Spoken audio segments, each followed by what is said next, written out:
पासे अवांखे ॿुधाईंदा हलूं अफ़सोसनाक ख़बर आहे त सकरन में नाफ़रमान पुट माउ खे क़त्ल करे छॾियो आहे। एजाज़ मंगणहार पंहिंजी पीरसन अमड़ खे कुहाड़नि जा वार करे इंतहाई बेदर्दी सां क़त्ल करे छॾियो आहे। असां अफ़सोसनाक ख़बर शेयर पिया कयूं त सकरन में नाफ़रमान पुट पंहिंजी माउ खे क़त्ल करे छॾियो आहे। एजाज़ मंगणहार पंहिंजी पीरसन अमड़ खे कुहाड़ियूं हणी क़त्ल कयो आहे।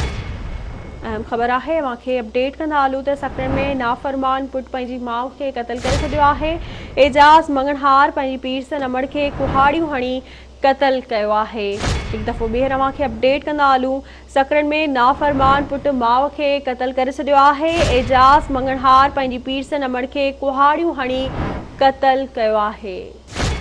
असां अफ़सोसनाक ख़बर शेयर पिया कयूं त सकरन में नाफ़रमान पुट पंहिंजी माउ खे क़त्ल करे छॾियो आहे। एजाज़ मंगणहार पंहिंजी पीरसन अमड़ खे कुहाड़ियूं हणी क़त्ल कयो।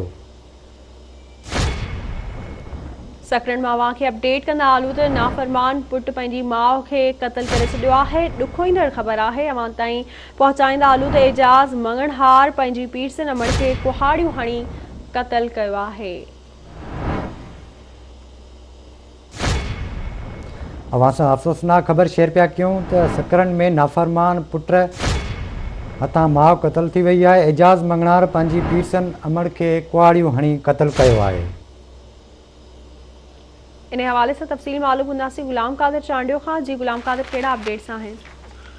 जीअं त सकरण भरिसां अफ़सोसनाक वाक़ियो थियो आहे। सकरण भरिसां ॻोठ सांदकीर में आहे। नाफ़रमान पुटु आहे एजाज़ अली मंगणहार जंहिं पंहिंजी माउ साहब ख़ातून खे कुहाड़ जा वार करे क़त्ल करे छॾियो आहे। वाक़े खां पोइ इतला मिलंदे ई ॻोठाणनि पारां उन लाश खे तहलका सकरण इस्पताल आंदो, जिथे डाकियाणी न हुजण जे करे उन लाश खे महली जमाई खयो आहे। जॾहिं त उनखां पोइ सकरण पुलिस उन वाक़े में मुलविस जवाबदार खे एजाज़ मंगणहार खे गिरफ़्तार करे लाकअप करे छॾियो, जिथे उन एजाज़ मंगणहार जो चवणु आहे त मूं गैरत में अची पंहिंजी माउ खे क़त्ल कयो आहे। ॿिए पासे जेका फोती साहब ख़ातून हुई उनजी भाउ शेर मोहम्मद मंगणहार जंहिंजो चवणु हो त मुंहिंजी जेका भेण हुई उनखे पंहिंजे पुट नाफ़रमान पुट बिला जवाब क़त्ल करे वॾो ज़ुल्म कयो आहे। जी ठीकु है, वॾी महिरबानी अवां जी अपडेट करण लाइ।